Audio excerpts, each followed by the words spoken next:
What is up, guys? Welcome back, and we are now joined by none other than our guest for today, Ben. How goes it? Yo, what's up, Q? How you doing?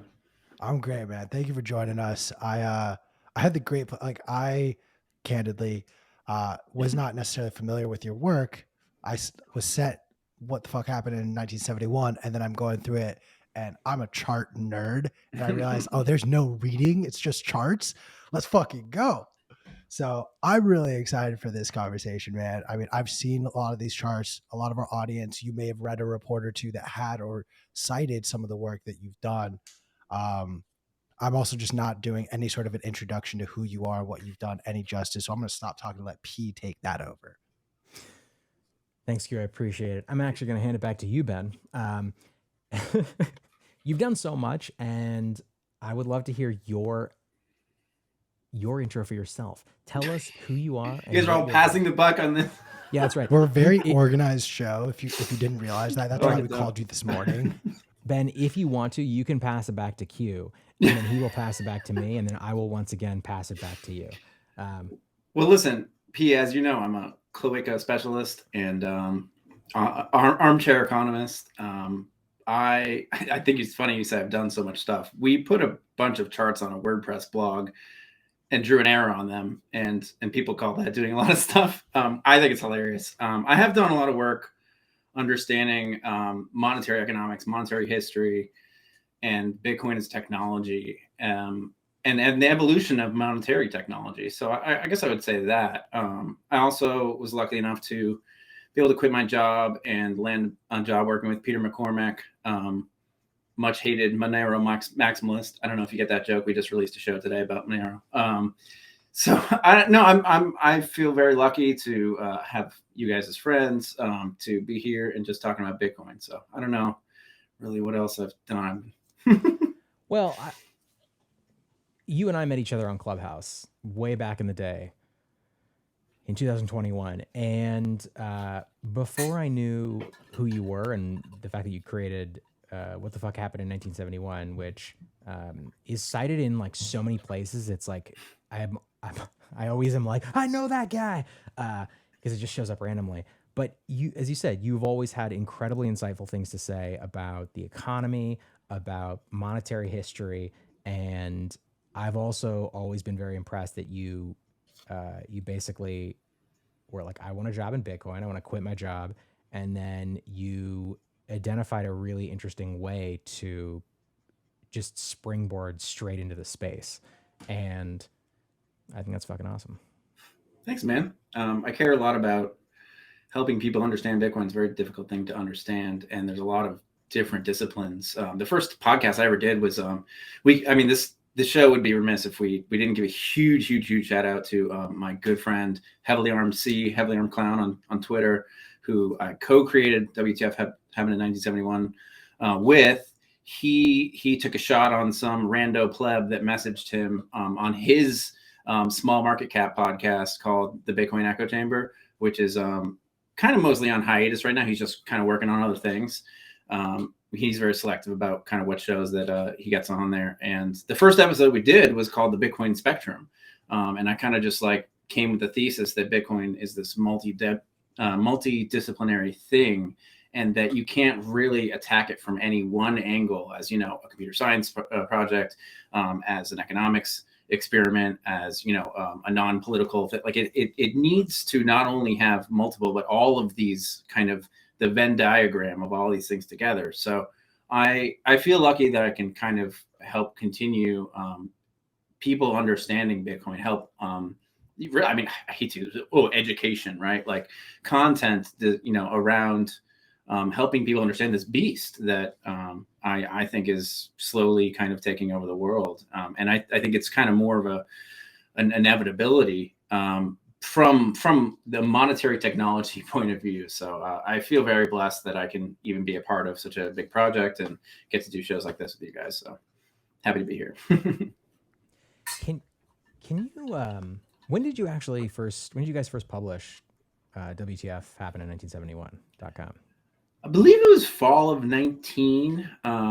The genesis story, people usually ask for this, is just that we were arguing with people on Twitter, and we had to like keep digging through our phones for all these charts. It's like, no, look, dude, like here's the data. Like basically the idea is that like if you're studying Bitcoin and you think it's a better money, then you kind of have to go back and look at the other money, the money that we do use, and say that it's not that good. And when you start doing that, you start learning about the gold standard and Austrian economics and stuff. And well, we were kind of on a gold standard this century, and we were on more of a gold standard in previous centuries, and we kind of went off the gold standard in 1971. So I was like, well, in theory, if we like that was a better money, then there should be data that objectively shows that things are worse. And I started finding that data, right? And you can find it right on like the Wikipedia pages surrounding the Bretton Woods agreement, the Nixon shock, for example. And those are the first few charts basically that we found right on those Wikipedia pages. And we were just like kind of like hypothesized about how maybe, what if you look at, income gains or whatever, or you look at income growth over, this time period, would it change? Sometimes we'd find data like that, wealth inequality, right? And then so we just started like amassing the bunch of charts, and Heather Clown, he was just like, what if we just threw these up on a website and asked a question instead of proselytizing to people? Sometimes that rhetorical path of Socratic self-discovery is a much more effective method of getting a point across. I could probably talk for half an hour on each one of these charts, and I think there's over 65 now or something like that. So it was kind of, we never thought it would be not that it's like world famous or whatever, but we never thought it would show up in as many places as it was. We never thought Jack at Jack would be tweeting about it, and senators would be tweeting about it. So I'm super happy with what it is, and it's really just also to remember, like, we've got a lot of pushback on it too, P. Specifically on some charts, or people saying that we're lying or it's misinformation. It's like, well, we didn't create any of these charts or anything. And the other thing to remember is it's really just a meme, right? It's not like an academic research paper that's cited and published in a journal. It's literally just a WordPress blog with a bunch of things. But I think it's a great conversation starter. I think it's so interesting that, to your point earlier, it is unusual in that you aren't making specific claims. We live in this world where everything is condensed, especially on Twitter, into these statements without supporting evidence. It's just kind of the medium that we live in. And I think this website is really fascinating because, to your point, it doesn't actually make any claims. It literally just asks the question and then has a massive trove of data with specific marks that are like, here's 1971. Here's the year 1971. Draw your own conclusions. Maybe let's spend a couple minutes talking about like what did happen in 1971. Why is that significant, and what is what's tying all these charts together? Yeah, I mean, it's a tough question to say what happened in 1971. You kind of have to go back, and again, Bitcoin is a new monetary technology, and previous to that, we had different monetary technologies. So in order to understand what exactly happened in 1971, you really have to go back a lot further to understand what a gold standard really was such that we had these pieces of paper that were certificates that literally said, this is worth X weight of gold. This piece of paper is worth exactly this much gold. And that was, in the 1800s, and all sorts of banks could issue these. And sometimes those banks would fail. And every time the bank failed, it was because there ended up being more paper floating around than there was gold. Lynn Alden started talking about this recently, but I've been talking about it for a while, and it's a really important concept to understand of how and why gold failed. When we as a civilization started to be able to move around information more quickly than we can move around the base layer currency, the gold, then we ended up needing a new monetary technology to scale the gold to move it around. And, when I use the word paper money, paper certificates kind of fall into this.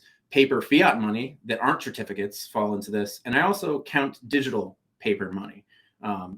So these are all technologies that helped scale gold and eventually got us off of gold because the paper ended up not matching the gold. And you saw this happen so many times. I mean, there were pure fiat currencies, in the 1800s, there were experiments with that. Those all failed.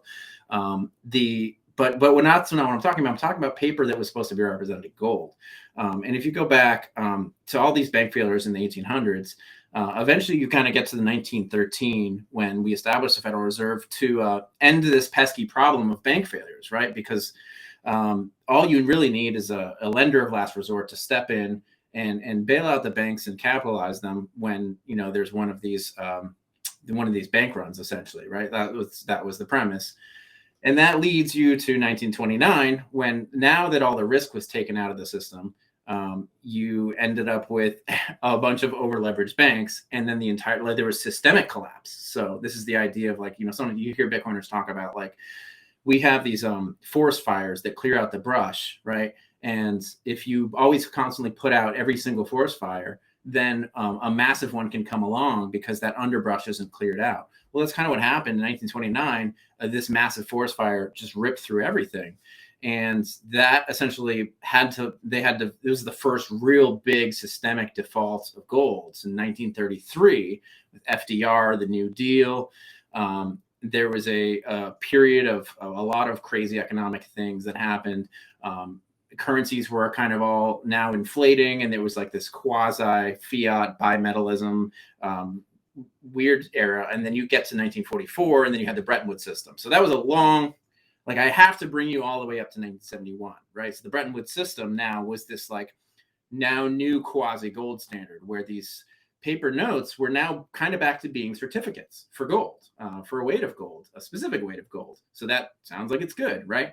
But there was a key difference to previous gold standards, was that you could not redeem, an individual could not go to the bank and redeem these for gold, right? You could buy, and actually you couldn't buy gold either. Gold was outlawed in bullion form. So from 1944 to 1971, it was this quasi gold standard where every other country would redeem their currencies for dollars, and dollars could be redeemed for gold. So that was the gold standards, that the dollar is the center of this system, and the U.S. had the most gold at the time, and we were very trustworthy, right? So it kind of worked well for a while, and people think that under this gold standard that that debasement didn't really happen, but it was more just that kind of all the countries were debasing at the same rate. But the United States had this exorbitant privilege where everybody needed their dollars. Specifically because it's at the center of this Bretton Woods system, and it became the world reserve currency because of that. And we were able to kind of take even more advantage of this than every other country. And eventually we started losing all the gold. And the reason is because people figured out the game, and they started redeeming the paper. There was more paper than there was gold for the gold. And there's a chart on our website about halfway down to this green area where you can see the gold is we are losing all of it, right? It's literally leaving the country because it's being redeemed. And Nixon had to step in. So Nixon, I love making fun of Nixon. Don't get me wrong. Listen, this guy, I am not a crook, right? But it's really, to say that it was Nixon's fault is really missing the point. And in 1971, what happened was he was left with bad options on every single side. And the option he ended up taking was to temporarily suspend the redeemability of dollars into gold. He came on TV and he said this.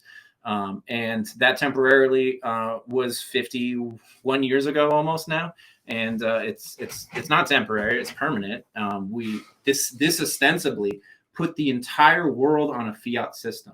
It removed gold from the equation completely. And it made fiat money work, huge quotations there, because it was this 3-card Monte where the paper that we were using for money was ostensibly tied to gold until it wasn't, right? So it had this gold backing, and it was just ripped away. And because everybody else's currency wasn't tied to gold, they were tied to the dollar, and the dollar was tied to gold. Anyway, long story short, this event put the entire world system in the hands of governments, could now control the money supply unabated. They had no tie to reality. They had nothing stopping them from emitting more money, and now controlling all sorts of other things, like interest rates. And I think objectively, if you just kind of sit back, that puts us into a paradigm where there's the ability for more interventionism. And I think in general, interventionism is very bad for markets, for value discovery, for price discovery, etc. And I think it has been objectively worse. I think the ways that society is better is because of deflation, and we've had much more inflation since then. And now we have the problem of too much debt, right, P? So that's only part of what happened in 1971. Q, you look pensive. What are your thoughts? I'm just absorbing a lot of this. I mean, I don't think it takes too long in the Bitcoin space to know the significance of Nixon's decision and the significance of the year 1971. I'm not sure if you've ever read, and if you haven't, I highly, highly recommend Eric Yake's book, The Seventh Principle. And he talks about how we've seen this playbook where a currency has a gold backing, and they've used fractional reserve banking, and they've just extended their reserves so far, and they've just decided, you know what, we're no longer going to be gold backed. And I believe the fastest collapse of a currency was in 39 or 40 years, and the longest it took was just about 60. But the average time span was 50 years, where this cycle would essentially lead to these currencies collapsing. The first iteration was the bank in, not Florence, but one of the Renaissance banks in Italy in the 1300s, as well as the goldsmith banks in England. Similar play out. And we're bearing witness to this crazy inflation. Very long-winded. I'm getting to my question, I promise. In each of these iterations in history, the final sort of kiss of death, nail in the coffin, was some sort of a price regulation, a maximum price imposed on something. We, over the weekend, finally saw the US government, and more specifically the French government, French President Macron, call upon oil producers to create a maximum price on oil, almost insinuating, in my mind at least, like this is that kiss of death that we've seen historically, and oil is turning into that. How crazy do I sound? Is this like a viability? What do you see playing out with, given the historical precedent we've seen with money and fiat currencies in particular, and the idea or notion that's now being introduced very quickly into our ethos of a price cap on anything in general? Well, okay. There's a lot of layers here.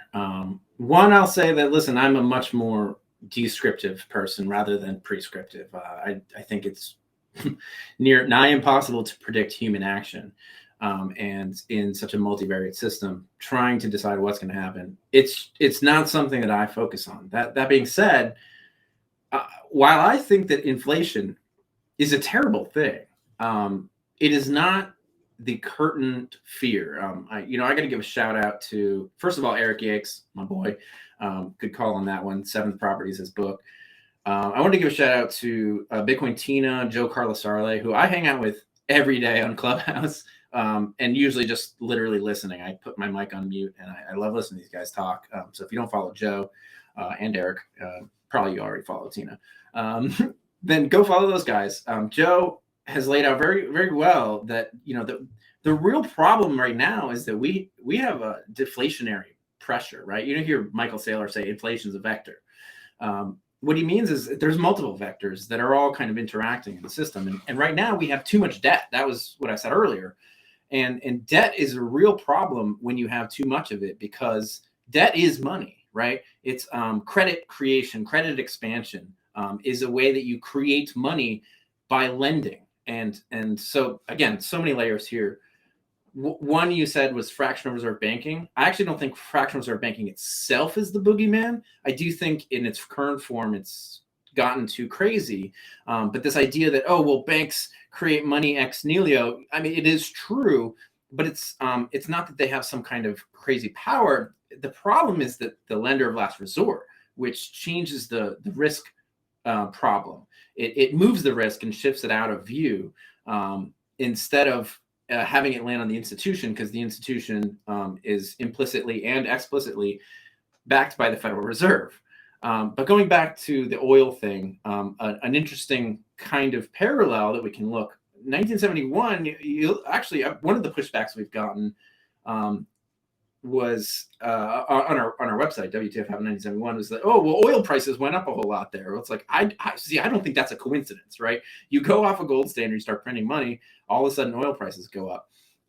Part of the problem with inflation and market intervention is that, like I said, it disrupts price signals, and it messes with our human ability to cooperate as a global civilization to achieve goals.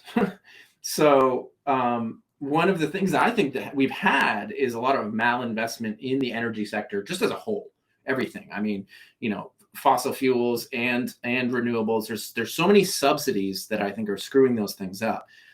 So that's, I mean, what I would say on the specific oil piece is that, listen, I think that the high prices we are seeing right now are again multivariate. You have this war going on. You have a lot of problems with our economies and our supply chains from the COVID market intervention, right? You also have all this, malinvestment surrounding, ESG. You have all these subsidies going on, right? And on top of all that, you also have there was a significant monetary inflation in November in 2020, right, for COVID, the money printing. So these are all very separate things, and they all kind of mean different things for what the price. Again, I'm not trying to prescribe what I think the price will do. I'm just trying to analyze like where we are and what we are today. To your very specific question about price controls, I tend to agree with you that usually when you see a currency collapsing or a government really losing control of its monetary system, one of the things you will see is price controls for many obvious reasons, because prices get out of control because there's so much intervention that people are led to invest in the wrong things, or we are in a kind of bubble of kayfabe illusion, and we have to kind of get back to kind of back on track. And one of the ways that we do that is to come back to cash, because we're hedging against uncertainty, because there's uncertainty in the markets, because everything's so screwed up. Again, I'm probably going into way too much detail in my answer here, but to kind of wrap up my point, price controls are, I think, always bad, and the fact that we are seeing them at all, I think, is a bad sign. But I want to be very, very clear.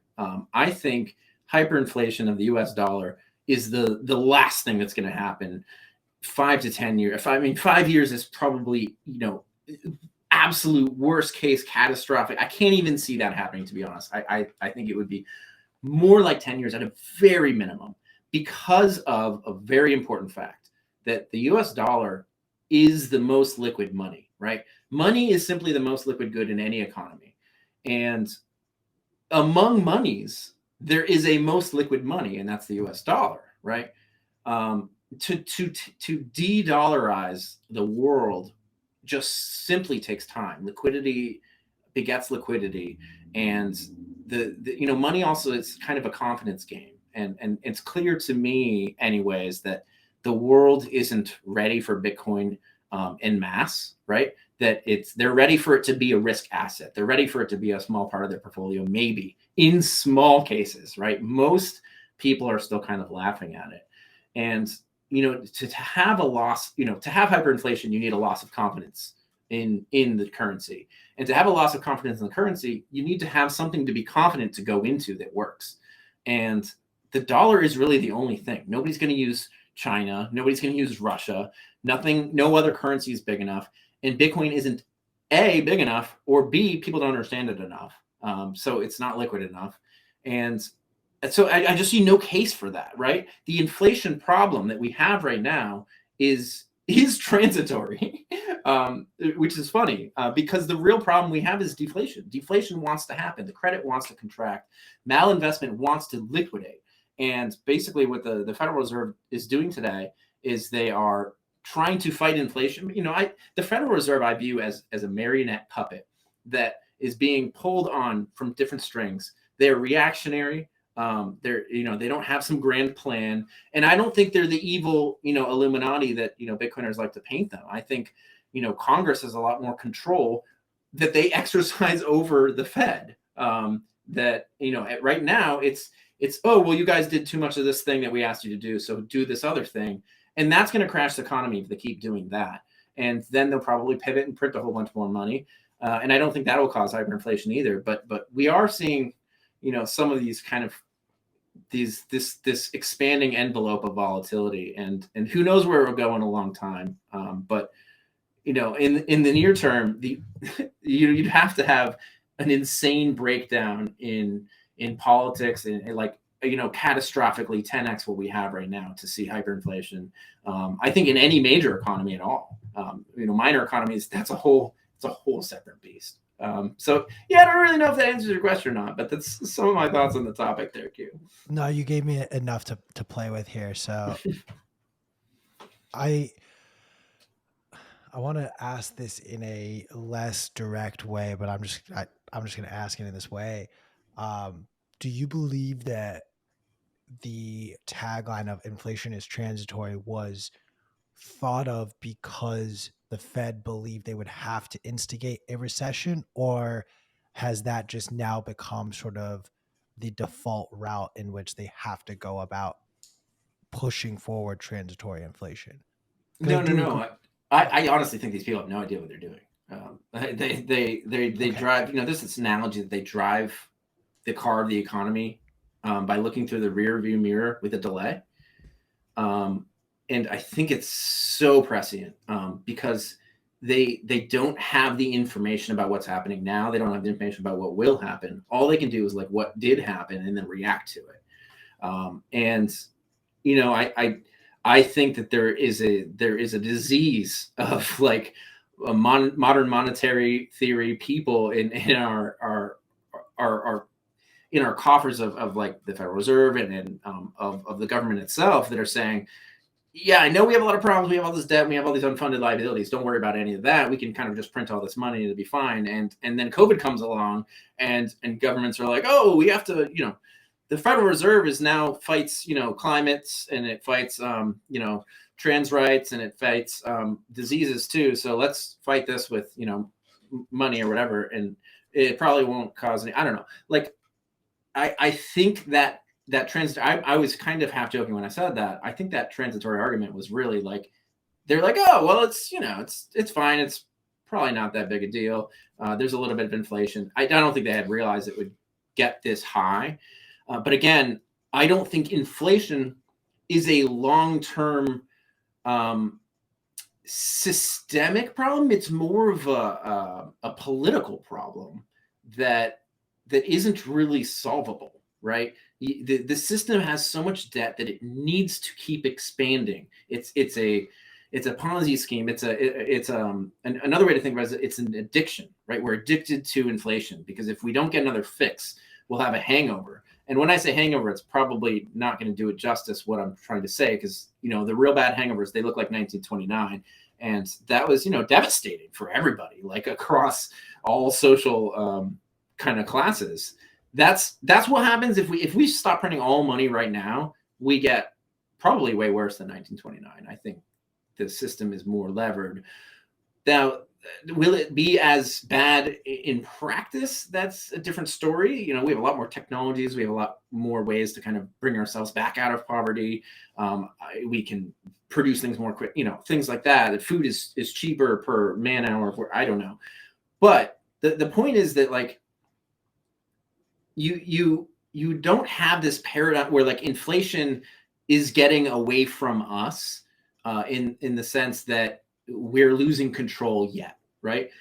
And in fact, QE itself doesn't cause inflation. It does other things. It does disrupt markets. It's not a great thing. I don't think that.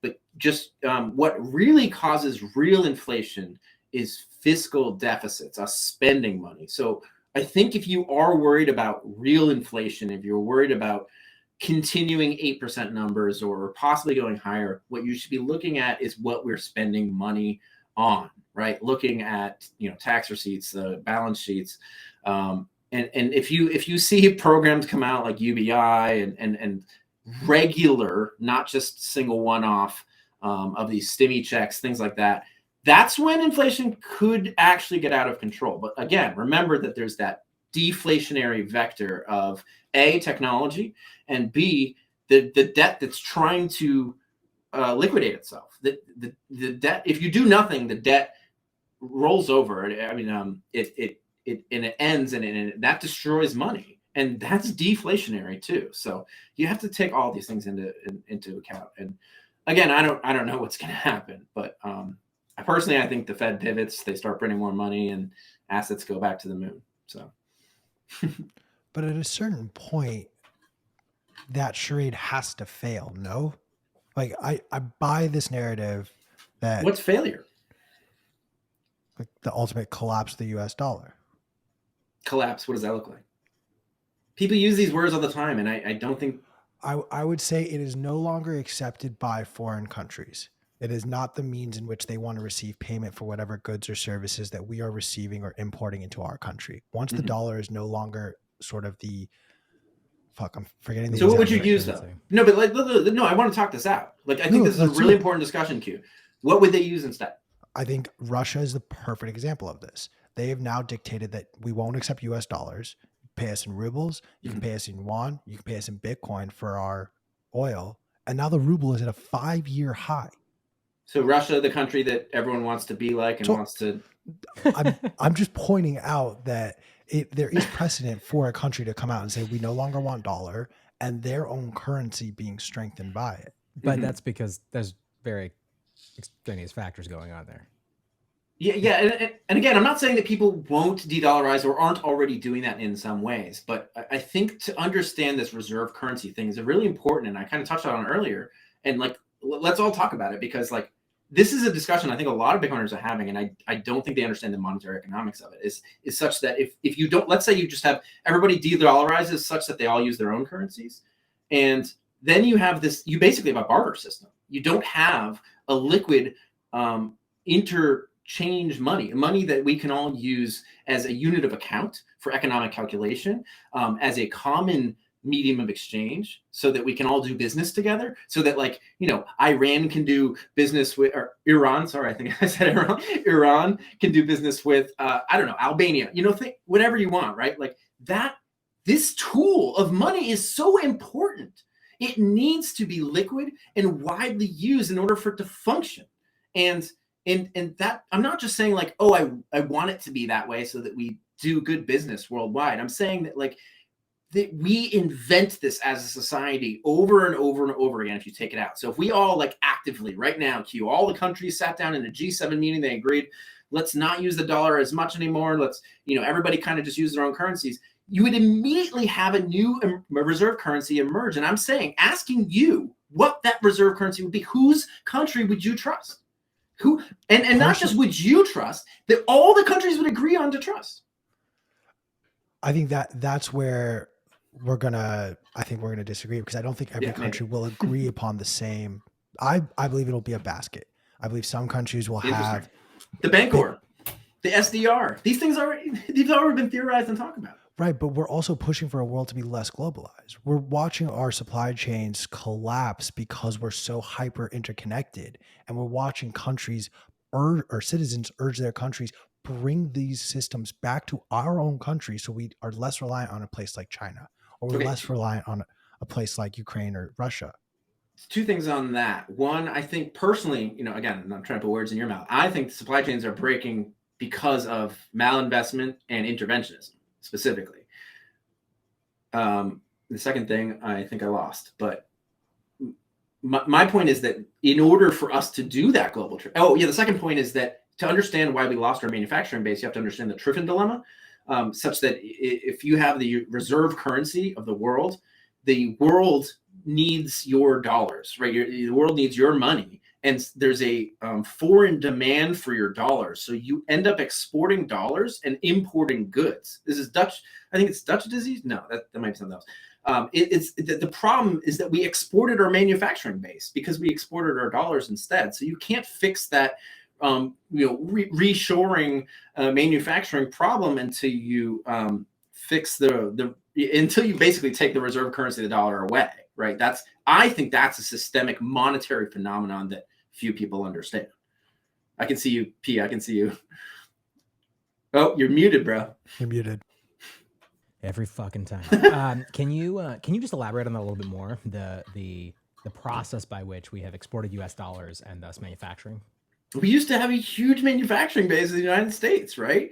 You know, what the fuck happened in 1971, bro? Right? Like, think about it this way. Great website, by the way. I've heard of it. Think about it this way.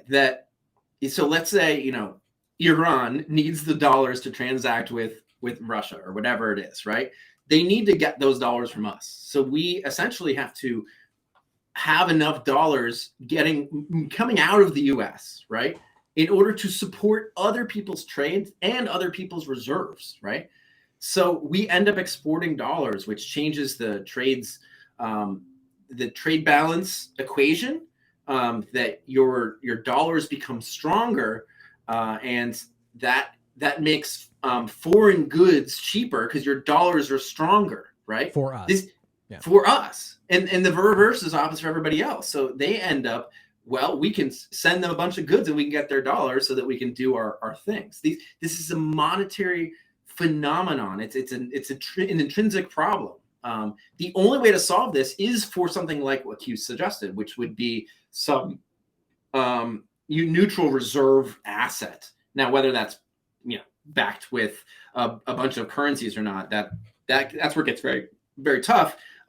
If it's not, then who controls it, right? And kind of who controls it in either way too. That is a real problem. Q, that thing already exists. It's literally the SDR. That thing exists. Dude, it's what Iran has done for the last 50 years while we've been under sanctions. Like, I understand that this concept exists. I'm just saying that what is happening in Russia is a validator for a lot of other countries who may be looking and rolling their eyes about, the US wants us to do this now. Like, what the fuck? Mm-hmm. Like, there is now, in my opinion, a very strong argument to be made that oil can be introduced as your reserve asset for oil-rich countries that have just had sort of the luxury of the US wanting their asset or their whatever they have, and just pouring money, pouring weapons, pouring whatever this country has asked for. I'm talking about Saudi Arabia, literally looking at you, Saudi Arabia. Yeah. Versus Iran, also an oil-rich country, but just doesn't adhere to what America wants, has been sitting on oil reserves that are, at this point, far greater than what any other country in the Middle East has. So what is quietly happening that no one in America talks about? The U.S. has started to say, you want to buy Iranian oil? Okay, we're not going to look. You can do it because the world just needs oil right now. So I'm making a firm belief that it's crazy because oil kind of has a shot clock on it. You can't just sit on a barrel of oil for generations at a time the way you can with gold or Bitcoin. But these countries are going to start to use oil as part of this basket all of a sudden. And I think the nail in the coffin will be, in my opinion, tying the price of oil to a set dollar amount, because at that point, then none of these oil countries have the incentive to price their oil on the petrodollar system. You can now reprice oil against some other currency. You could just price it in your own currency at that point. Let me remember to agree with you before I disagree with you, because I've been yelling at you too much. The part where I agree with you, yell at me all you want.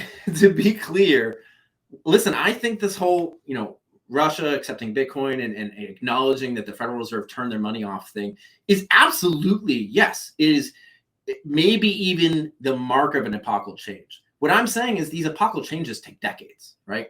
To change the reserve currency, even to whatever you want, even if it's the best thing, right? And everybody agrees, it still takes a long time because liquidity is just this economic inertia. You can't flip a switch. On the thing about tying oil to gold, that's a price control. Q. If you tie the price of $1 to oil in any way, you're controlling price. It's a terrible idea. Oil is a terrible money. Its supply fluctuates constantly, and we use it as a consumption good. I think that would be an awful idea. And I think the only reason it was tied to the quote petrodollar system is because it's so essential to economies and militaries and such that we kind of came in and strong-armed that relationship. Alex Gladstein's done an amazing work on that. If you haven't read the Petrodollar Bitcoin standard thing, article that he wrote, I think it was in Bitcoin Magazine, actually, shout out Bitcoin Magazine, then to understand kind of why that ties in. But I think tying oil in any way to a monetary system is a terrible idea. And we have the evidence for it because we already did it. I don't think you actually disagreed with me. I think we're on the same page because I fully believe, unfortunately, when I die, the US dollar will exist.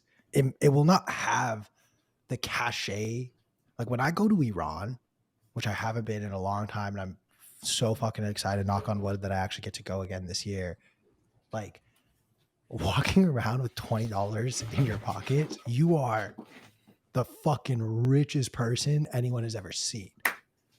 That is Liquidity. not going to be the case. Liquidity begets liquidity, man. That's what I keep saying. I don't disagree, but like my kids, like I will take one bill from 1 to 100 for every single one of my kids and my grandchildren and save it and then pass it on to them with like an earmark saying only open when the US dollar collapses. Laminated bookmarks, there you go. Like you're right, it takes decades, and we unfortunately are going to be the generation who has to deal with the transition, and it's going to get ugly. But we do it for our kids so that our kids don't have to.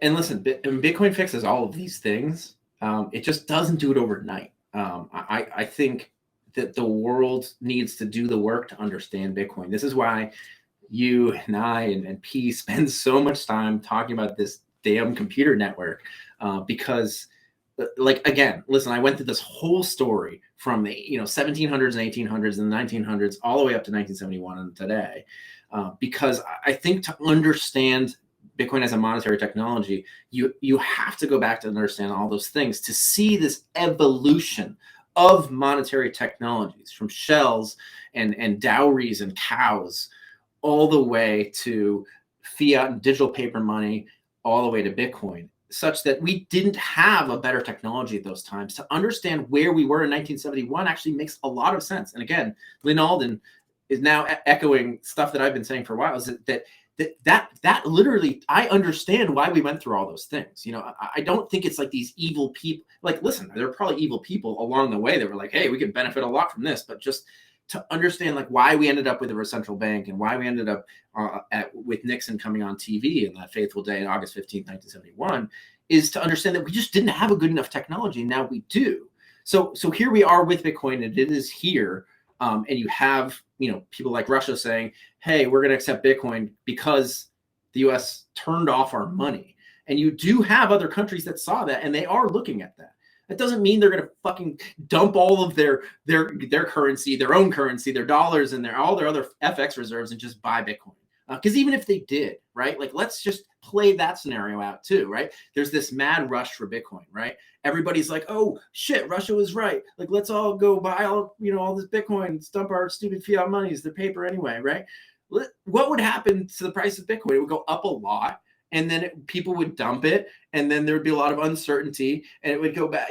There would be so much volatility and uncertainty that people would go back to what they think is safe, and maybe some of that's gold in the short term, or they go back to dollars or whatever. That cannot be a straight, steady line, especially in a fervor, in a kind of a panic like that. I think it would be so volatile and crazy that it wouldn't just be like, oh, okay, let's not use paper money anymore. Who knows, right? This is something like, even from early on in me trying to understand Bitcoin, I kind of want, what would happen if the whole world really realized at the same time that they're like, why are we doing this fiat money thing? Let's do Bitcoin. And it's something that I think a lot of people have talked about. How it plays out, nobody can really know. I'm just ranting here, but the more I think about it, the more I think it happens as a slow transition. And I think that's okay. I think Bitcoin gets stronger. We need to get more people having Bitcoin in self-custody, people understanding why Bitcoin matters, not just doing it because it's current thingism, right? Like, I support the current Bitcoin thing. Like, no, we want them to understand these things. We want people to be doing these for the right reasons. and I'm bullish on the direction it's going. The people that I see come in to the space, and the new blood, and them understanding it in new ways, and being able to communicate it to new cohorts, right? Like, this is so crucial that we keep building this education piece, and keep ourselves striving to understand this thing better. Hopefully I said something today that made you think a little bit differently about at least one of these concepts, and say, maybe I didn't understand that as much, and maybe I'm a little too hubristic. I try to be very careful about what I say, and if I don't know what I'm saying, I try to mention that too. I'm just doing my best to understand this like everybody else, and there's no substitute. You got to do the work, right? So I think right now people are doing the work all over the world, and that takes time too. So I'm bullish, man. I mean, I will disagree with you about one point, and I hope it makes you laugh. We can actually, I think, estimate, not necessarily down to like the exact number value, but your thesis is so valid. Supply and demand dictates that as demand increases, if the demand for Bitcoin went from, how many wallets do we have right now? Like 100 million total wallets? Something like that. Something like that. If that were to 80x to 8 million or 8 billion wallets, the network would cease to work, right? Like Lightning Network, there wouldn't be enough Lightning channel open, right? Like you were complaining, Eastside Tony, I'm gonna call you out for a second because I love you. You complained that when Bitcoin was crashing down to, I think, 20K or even 28K, Strike was having issues buying Bitcoin. You think you're gonna be able to buy Bitcoin on Strike in that moment? You think anywhere is gonna have enough Bitcoin for when you want to buy, when every country in the world? So I do agree with this notion that, like, personally, no, I actually don't want to see every country ape in at the same time, or even right now. I don't want to see every company in the S&P 500 ape in right now all at once. Why? I haven't reached the number that I want to reach for how many Bitcoin I want. That's selfish. Plain and simple. It's very selfish. I'm selfish. I don't give a fuck. Generational wealth, baby. My kids are never going to work a day in their life. Like, that's the goal here. Wow, you curse them with that. Yeah, good times, right, P? Good times. Good times create weak men. There it is. Weak times create men who with know how to farm their own food. The farming of the... I don't know. That's the end of my rant. Yeah. Can we zoom back in on Peter first? Clip it. No, I'm just thoroughly enjoying this conversation. I could keep going down this rabbit hole with you this whole time. Please do. I actually have questions from what the fuck happened in 1970. I'm having too much fun with this conversation. Yeah, let's go into it. We're just kicking it, bro. Okay. What I agree, and Joe came on the show and said the exact same thing as well. So I'm gonna give credit where credit is due, because I have adopted this theory that it's not just prices that go up magically. It's because we're spending so much money, and it all again goes back to supply and demand. Mm-hmm. Demand starts increasing, its supply is stagnant, and then boom, introduce what we saw in COVID with supply chain issues. Supply actually decreased and demand went up. The double whammy that we didn't want or need, and we're dealing with the repercussions. The COVID recession was its own thing. The 2008, 2007 recession was a very different thing. What, in your opinion, is this recession going to look and feel and be remembered like? And I know you hate speculative conversations, but I want to see sort of what you see unwinding or being the root cause. 2000, 2001, dot-com bubble, housing crisis in 07, 08, COVID stupidity in 2020. What is sort of that thing that you're paying attention to very closely right now here? Yeah, again, I'm much worse at this particular question than somebody like Joe. I'm not looking at specific indicators. What I'm looking at is that, if the Fed keeps raising rates or whatever, eventually it gets too difficult to borrow money, because all of these interest rate things are connected. They're not directly connected. The Fed doesn't control interest rates worldwide. They're a market actor, and they happen to be a relatively large one. That said, they're not a regular market actor, and they're not like constantly borrowing and selling with consumers directly. They have this weird kind of backroom influence on the markets, but they're raising of interest rates and changing the way that they interact with the market, their open market operations, rolling out the balance sheet, things like that, that does have effects on the economy. And one of the things that it's doing is making it harder to borrow money. And I already said that we have too much debt as a society. If you make that debt heavier, by making it even harder to borrow money, I think you'll see liquidations and a lot of the economy that's towards the end, the zombie end of the spectrum, that these companies are operating with more debt than they would be that if interest rates had been higher previously. And now that they're actually getting up to that high, it's like, well, now this business isn't even profitable. It's literally going to fail. So I think business is failing, and that can kind of cascade. That's the real worry, is that as these things start to happen, everything is so leveraged in every way, at every single level, from the individual all the way up to the corporation and the governments. Apple's like the only company in the world that has a bunch of cash. Apple and Microsoft, MicroStrategy, right?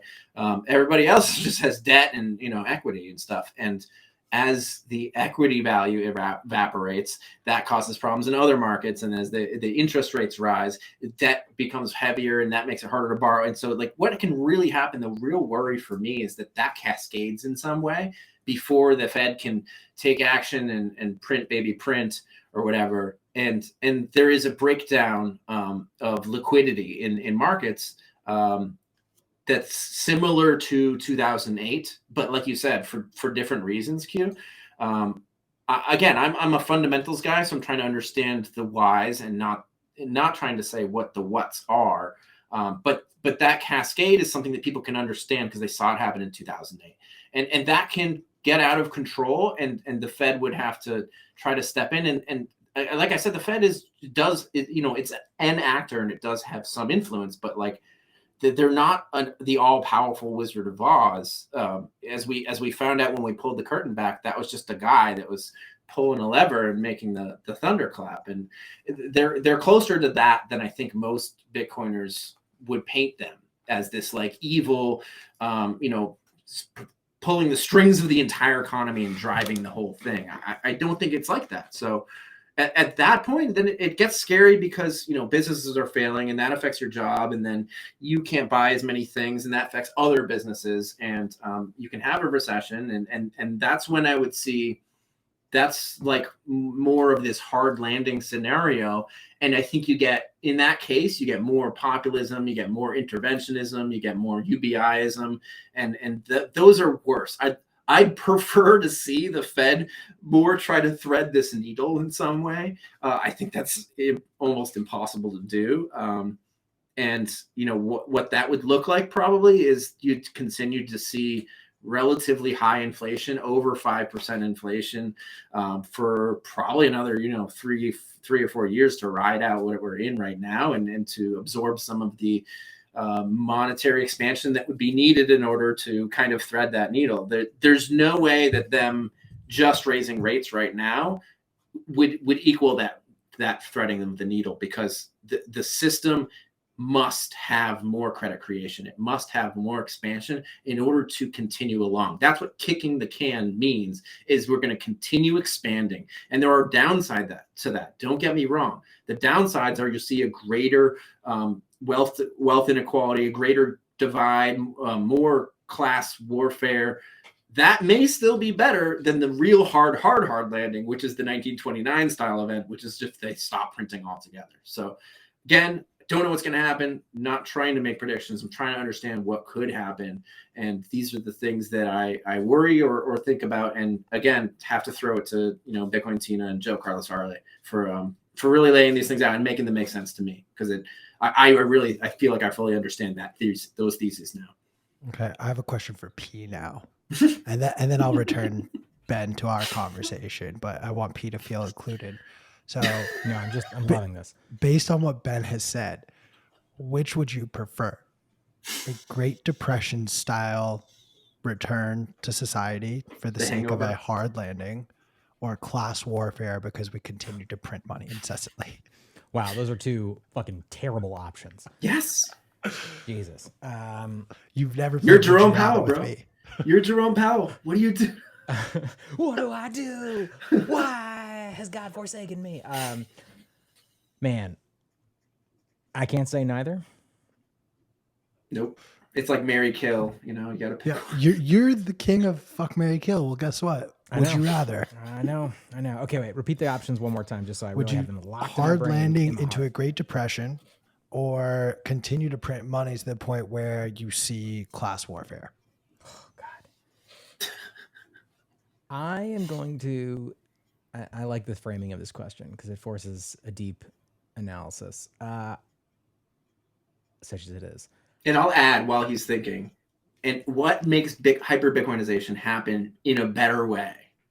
Which scenario? Ooh, I like That's that the key. caveat. That is exactly the direction I was going to go with it. So Ah, I'm I not know the going to. No. Seriously, that was where I was going to go. I am never going to choose a Great Depression because that is. Oh my god, that just registered in my head. I love it. Because I don't want to see people, as much as I talk about it on this show, as much as I already have a pallet full of, grade 4D dog food, which I'm ready to eat at any opportunity. I test it out every night. I eat a can. The next day I eat 2. The next day I eat 3. Soon I'll be eating all dog food all the time. By the way, 4D grade dog food stands for diseased, dying, disabled, or dead. That's the quality of meat that goes into dog and cat food and animal feed. Chef's kiss. Yeah. I don't want to see people having to eat that shit, live in cardboard boxes, under bridges, the mass, soup kitchens, shit like that. I think it's going to lead to just terrible times. I would rather see the continued inflation because I think that does ultimately create a situation where we can have this softer landing. I consider myself, I am as much shit as I talk about, the United States, I think it is an incredible, ultimately, or so far, successful experiment in federated systems. The state level system that we have is truly amazing. And I think that Bitcoin actually is the best chance that we have as a world and also as a country to succeed as humans and eventually make it off this planet. So I think that the second option is the one that gives us the best chance of thriving as humans. So I'm going to go with that. And I'm going to say, I hope that it doesn't lead to class warfare, but the forced constraint that you've established, I'm going to choose minimal class warfare because I would argue it's already happening today. Right now, it's just sort of a cold war rather than a hot war. There's my answer. So you like it, Q? I accept it. I don't Answer like the it, question. and I will tell you why by giving you my answer. And Chris actually brings up the point that I want to make. While it would be terrible to go into a depression style society, while I don't want to see that happen to our society, I unfortunately believe it is a necessary byproduct for us to finally learn some fucking lessons. Because if we just look, both scenarios lead to hyper Bitcoinization. One does it faster. But do you want to do it faster and have it fall apart? Or do you want to do it, take your time, get there and get there the right way? By flushing out all of these bad investments, by letting, a Great Depression would hit all classes. It would not just hit the poorest classes. And in turn, those rich people who have created these fucked up systems and ways of just making money for themselves, they will inevitably be caught in this crossfire. And that system will be viewed as, hopefully, and I am injecting some hopium now into, I'm like Mark McGuire injecting some stuff into my veins to beef up my argument here. But I'm hoping that by tearing down these systems, we cannot or will not allow for them to be recreated. So I do think both scenarios can lead to hyper Bitcoinization. I worry that in one scenario, you could actually reintroduce the same issues and almost accidentally hurt the full potential that Bitcoin can reach.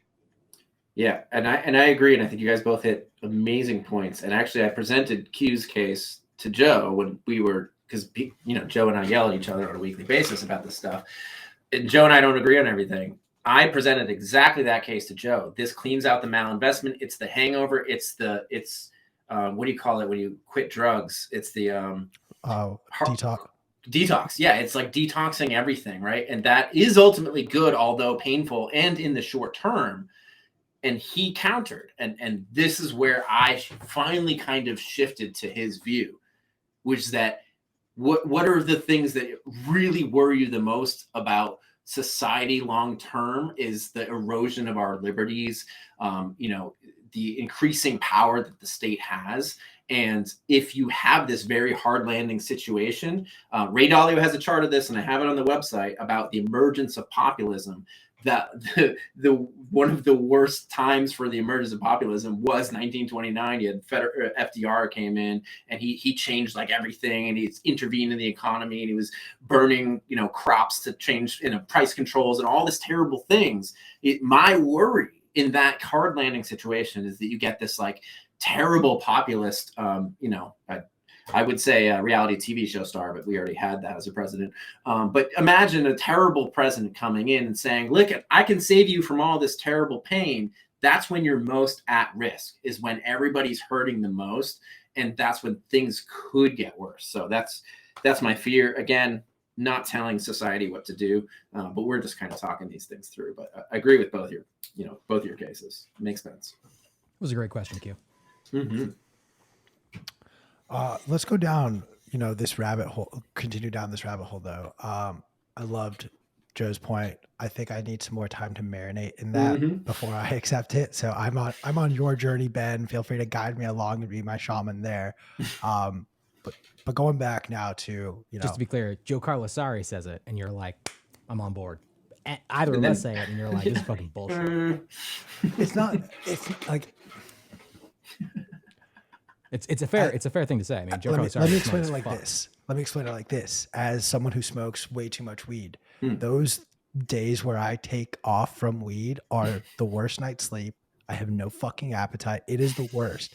And then after day 3, I'm like, oh wow, this is what my brain actually operates at full capacity. So I kind of don't. You're saying I think Joe needs to spend some time smoking weed with me and then go off of weed. That's the conclusion. That's okay, got it. Okay.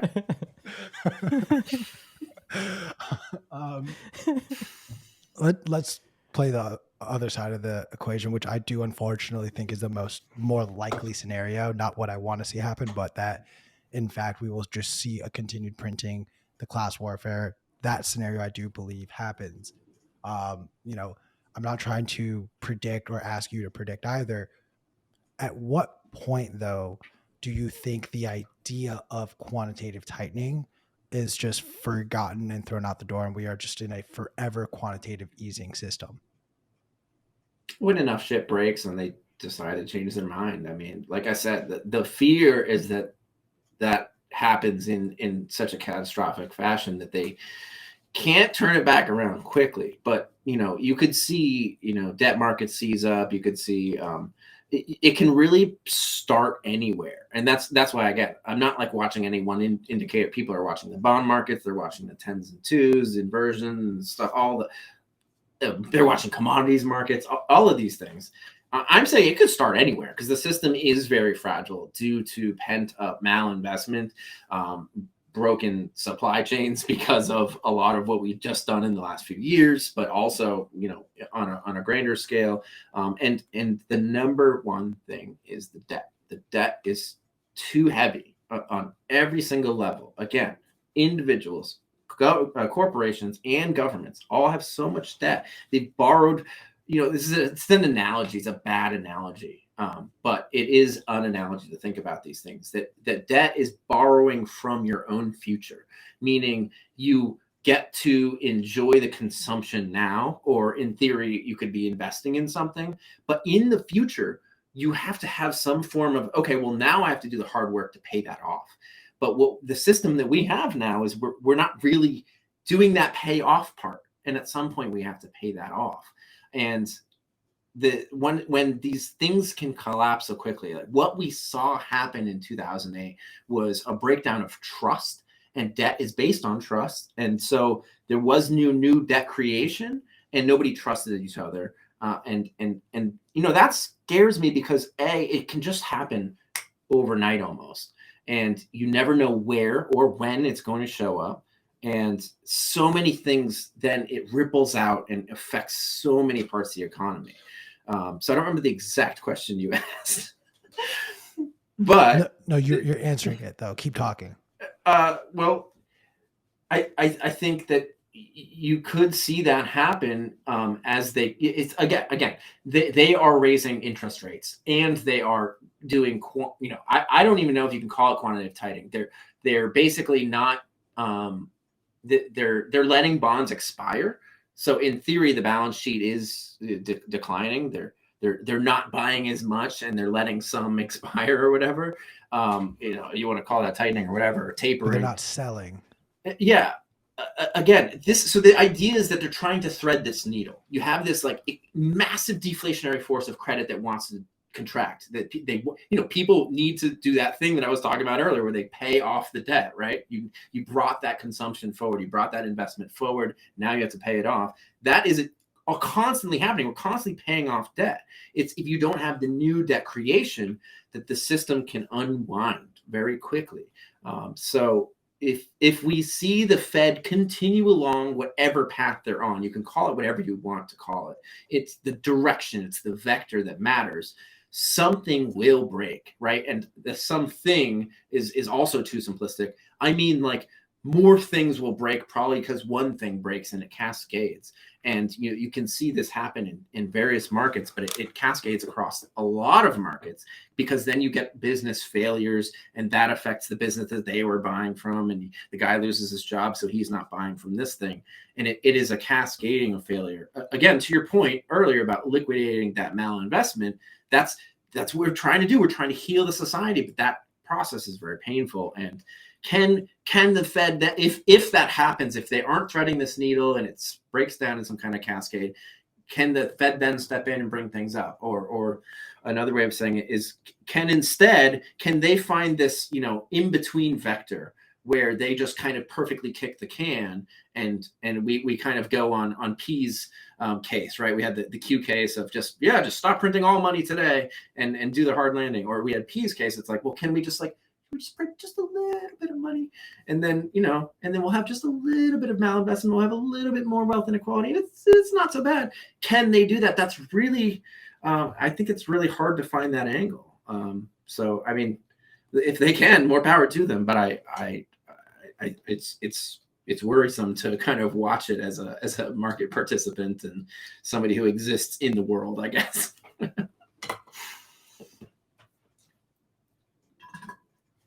Muted. Class warfare enthusiast P, do you have any comments to add to this? Also muted. Also muted. I'm just thinking about what type of steam-powered vehicles will we be driving with the spikes coming out the front during this period of conflict, and what that's going to look like. Mine's going to have a guitar amplifier. Okay. Now you're muted, Ben. Oh. No, he's not. No, you're not. Please stand by. Apologize. Apologize to me for my own technical difficulties. Can you hear me now? Cut the screen. Yes, we can hear you. Okay. Did you hear what I was saying before? Yeah. Yeah. Great. You were suggesting that we're going to be driving motorcycles with guitar amplifiers behind them and fire coming out of the pipes and driving in the desert. I've seen that before. Right. The documentary. Yes. Mad Max. I don't want to live in that world. I don't want to have to be turned upside down and have my blood drained out into someone who sprays spray paint on their face. We're describing very extremes on both sides, right? Like it doesn't have to be literally that we're eating dog food, but we could be eating what is essentially could be dog food, and it's not quite as bad. We are kind of trying to paint a picture for folks and being dramatic for effect. It doesn't have to be quite that bad that we're eating our own children, as American Huddle likes to say, but that things get really bad for you. That's worrisome, and if wealth inequality continues, that can be really bad too, because it can also. This is the real problem for me, is that, like, again, I'm trying to kind of play both these scenarios out, and both of them lead to populism, right? That's the real problem. But the question that we have to ask ourselves is, which one is worse? Where do we really have more attack surface. So, for our political systems. And personally, I think Joe's made the case that the hard landing you have more attack surface. People are more desperate in that situation. It's right now that they're picketing about whatever various things. I think once people are starving, or it's harder to, again, not eating dog food, but like it's harder to put food on the table or whatever. I think that's a scarier situation. Dude, totally. Look, I have no kids, and if I can't feed my kids, I'm gonna go fucking raid whatever I need to raid if I don't have the money to pay for it. Mm. Again, I don't actually have kids though, so I'm not actually gonna do that. But I will camp out in Costco and hold down the fort there while all of you idiots fight amongst each other. So this conversation was super dark. Maybe we should just talk about like exactly how awesome everything's gonna be when hyper Bitcoin. Yeah. Good point. Let's shift there. But not necessarily like how awesome everything is going to be, but let's talk about why Bitcoin presents this unique opportunity for me. And I say this a lot, I know, but it changes the incentives. We've been talking a lot about, sort of people in power, why. I think it is important to acknowledge that the people that are making these decisions are doing so because of the incentives that are in place around them. Mm-hmm. And I think that it is a mistake to kind of be like, I am a champion of the light and I would do different things. We would probably, but if we don't fix the incentive structures that are there, even if we remove certain people from power or change specific people's minds, these systems will kind of, they self-propagate. And so the thing that is so exciting to me about Bitcoin is that it truly starts to change the fundamental incentives that exist in these types of systems, in my opinion, for the better. I'd love to hear your thoughts, Q, your thoughts, Ben, on that aspect of this. I mean, I definitely have one for this. It's funny because I think Milton Friedman said in the 1970s the same thing you said, P. So obviously, I think he was quoting you when he said that the way people want to change things, right? And in order to do that, they want to elect the right people. But that's not how you change things. The way you change things is to make it profitable for the wrong people to do the right things. And this is what P is talking about. The problem today in politics specifically, right? Like even if you're a statist cuck, that you essentially have this broken incentive system where somebody can come up and say, I heard you're in a 1929 style collapse, bro. I can fix that for you. And here's how. And they don't have to worry about how they're going to pay for it, right? That is one of the fundamental broken incentive systems. And it's not quite that simple, but it is pretty much that simple that somebody can come along and say, listen, MMT, bro, we can pay for anything. Don't worry about what the value of the dollar will be in 10 years, but like, we can literally pay for anything we want to. It's totally fine. And they literally don't have to come up with the money. And they can just promise that. That is a fundamental problem with our society, even if you forget all this whole macro talk that we just had. And that is something that Bitcoin fixes because you cannot print it, right? So if we could manage to get folks onto a Bitcoin standard, that problem, I think, is eliminated and helps solve a lot of problems where you have malign incentives in politics where they are. It's funny because it's like that whole debt situation where it's like they're borrowing from your future, except that there's no debt contract and it's like it's all hidden from view. It's like, don't worry about it. We'll just print the money, and then future generations will pay for it, but don't worry about that part, right? Like they don't talk about that. So that, I think that's the number one. There's like also 100 more of those incentives that get changed from Bitcoin. And the other probably really big one is that it makes it very hard to distort prices. And prices, remember, folks, prices are the collective information of 8 billion people bidding with their time, with their things that they produce, with their services, with their companies, in order to find something that the market will bear. And in this search, there is a promulgation of truth of what humans value in society. And if you're constantly intervening into those markets, you're intervening in this process of us as a globe deciding what is valuable. And Bitcoin is so hard to manipulate. It's so hard to if we're transacting with it personally, we're not, just leaving it all on Coinbase. It's hard to disrupt that process, harder, I would say. And that I think would get us more back on track of what we really value, right? And whatever that is, what 8 billion, not what I value, but what 8 billion people value. And that is why I'm probably the most bullish on humanity long term from this kind of whole hyper Bitcoinization thesis, right? That's what I like to see. Beautiful, so eloquent, so full of hope. I'm going to ask. Hopium. Hit it. I'd like to ask you a question, and I hope you'll give it the, sort of due thought. Marry, fuck, kill. Janet Yellen, Jerome Powell, Christine Lagarde. Ooh. Okay. All right. Let's. Oh man, Marry, fuck, kill. Okay, so Lagarde, because she seems like a freak, is definitely a fuck.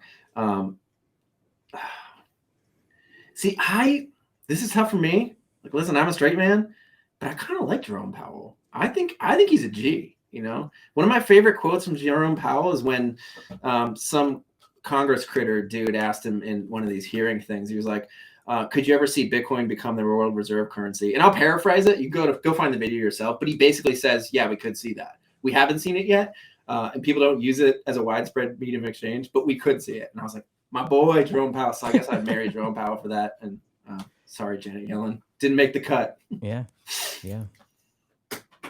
Yeah, fair enough. I like it. Was that too much logic and reasoning for the tone of that question?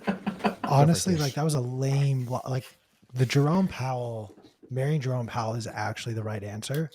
Like there is a right and wrong answer, but the better rationale is actually because why wouldn't you want to be married to the man who has the keys to the money printer? Yeah, because I'm not like that. Cranks the lever. Plus, like, Cancillion effect. How much? What is infinity divided by 2? Because if you can print infinite dollars in the divorce settlement, I'm going to get half of infinity.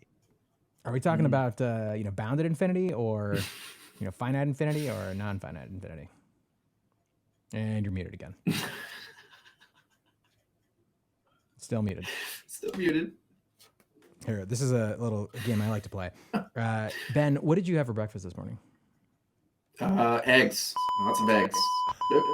And yeah, exactly. All right. We've degenerated fully into my bullshit. Yeah, we should probably wrap this up. No. So before we do, though, bringing it all back around, I'm curious what your read on. You heard the end part of our conversation before we before we switched over to this specific segment. What are your thoughts on what's happening in terms of this Compass Mining situation with this Nick Carter kind of explosion? Basically, what I'm asking is, what are your thoughts on what's happening in the current epoch of Bitcoin as we are in this bear market and the things that people are talking about, the social currents that are flowing back and forth? Does this match what you've seen in previous cycles in terms of the not necessarily the specifics, but the beats that are playing out? People, who were heroes kind of falling down and being torn down for good reason, for not good reason. I listen, Pete, I only have one hero and you're it. You know that. And I don't have other heroes because I slay them. I slay them people constantly because my other hero, Matt Odell, and my other hero, Nick Carter, told me to slay my heroes. So I don't have any heroes. And listen, like Bitcoin is, I've always been a very risk averse person. Okay. So I'm going to answer this in a very ambiguous way, I think. But I think it's, to try to answer this in an evergreen way is hard. So I'm going to try to be precise with my language. That Bitcoin, for me, is the best risk reward trade that I can think of in the whole world, right? It's like, oh, could I grab some, small market cap tech startup company and make, 50x or whatever if I was a accredited investor, which I'm not, and that would be a better trade than Bitcoin in some short. Yeah, absolutely. I'm sure that those trades exist. That's not my point. I'm saying risk reward trade, holding Bitcoin itself is the best option for me. It's the lowest risk and I think the highest reward and the best balance of those two.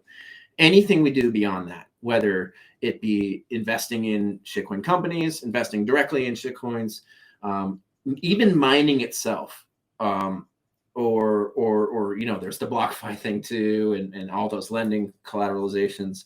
I've spoken extensively about these lending things. You can go find them. You can DM me and I'll send you some links. I've done it on what Bitcoin did with our sponsor BlockFi. All of these things are risk plays. Okay. And there are trade-offs there that people are deciding to make. If you want to mine and you want to use one of these companies, you're going to get certain trade-offs. It might be a lot easier. It may not be loud in your house. You won't have to build anything. You won't have to manage the physical space of the thing.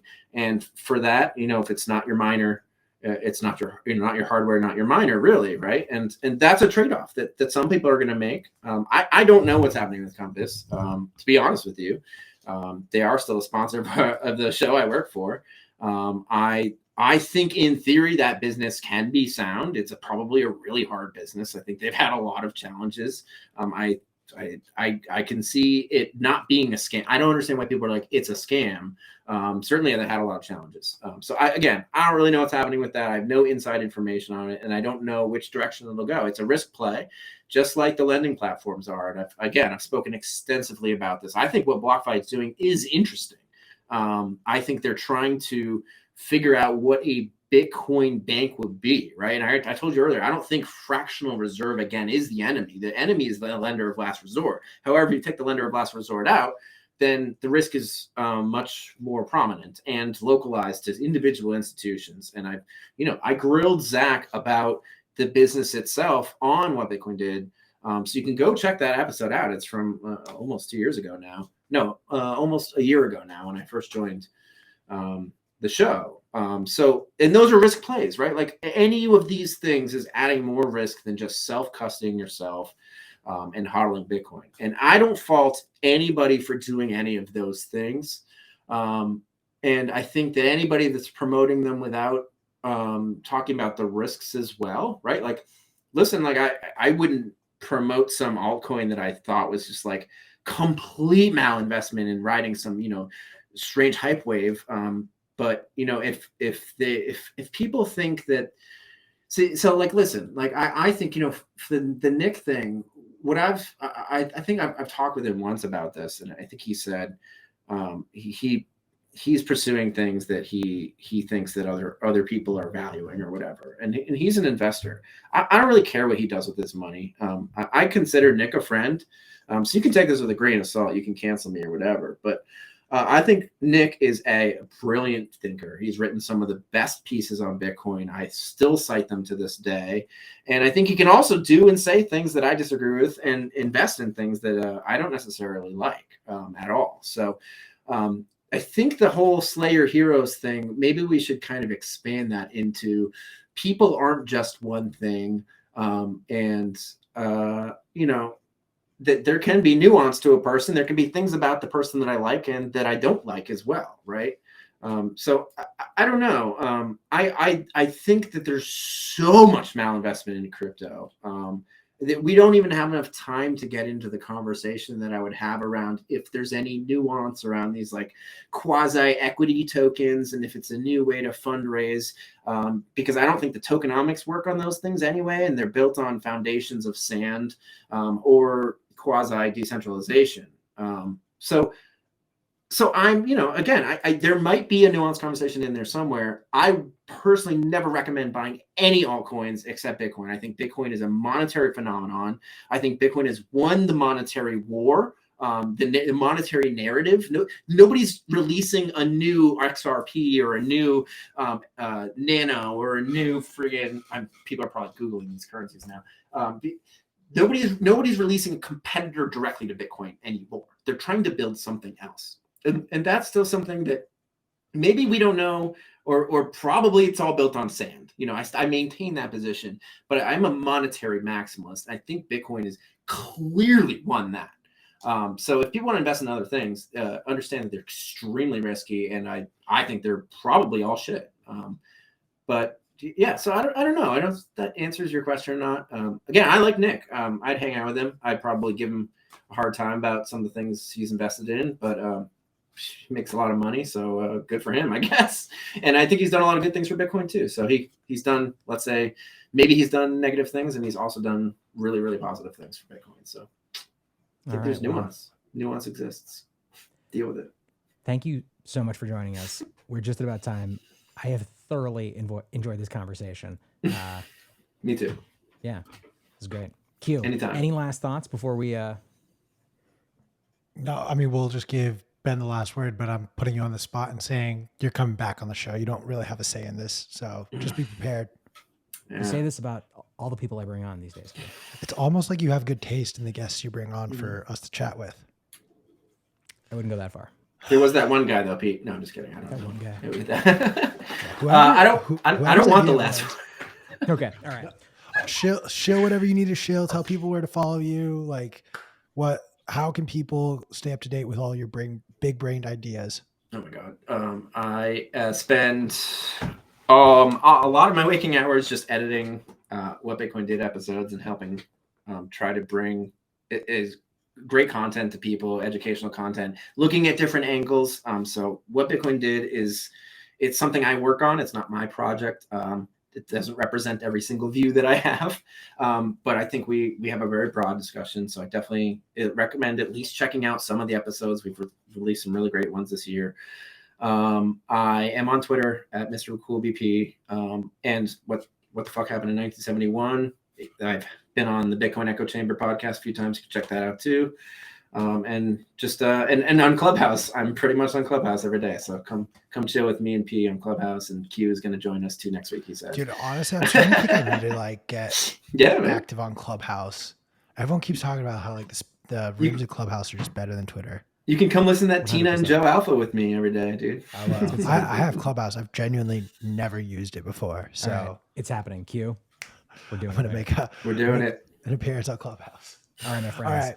Let's cut to a quick commercial though. Ben, thank you so much for coming on. This is an absolute blast. I always love getting yelled at and being told that I'm stupid. So this was fun. In all seriousness though, we'll have you back soon enough. We're going to take a quick commercial break. And guys, we are joined by none other than the minds behind Bitcoin Magazine Pro, Dylan LeClaire and Sam Rule, for their most recent report on all the ongoing contagion in the market. So stick around through this commercial break. You're not going to want to miss it.